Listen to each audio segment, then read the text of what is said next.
आमच्या सरकारमध्ये नैतिकता आहे का नाही हे आम्हाला चांगलं माहिती आहे. बाकीच्यांनी फुकटचा सल्ला देण्याची गरज नाही. सुप्रिया सुळे म्हणत आहेत की या प्रकरणामध्ये बीडच्या प्रकरणामध्ये अजित पवारांना टार्गेट केलं जातं. मला त्याबद्दल काहीच म्हणायचं नाही. आम्ही भाजप, शिवसेना आणि राष्ट्रवादी काँग्रेस या 3 पक्षाचं सरकार आहे.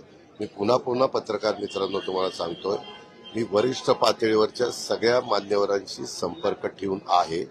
त्याच्यामुळं जर तुम्ही असे कुणाचे नाव घेऊन हा असं म्हणतो तो तसं म्हणतो, मी तुम्हाला सगळ्यांना खालचे लोक काय म्हणतात त्याच्याबद्दल उत्तर द्यायला बांधील नाहीये.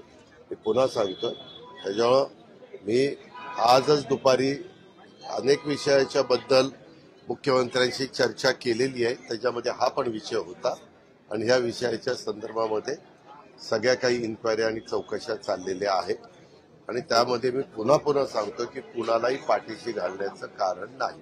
अख्ख्या महाराष्ट्राला माझा स्वभावही माहिती आहे आणि माझी कामं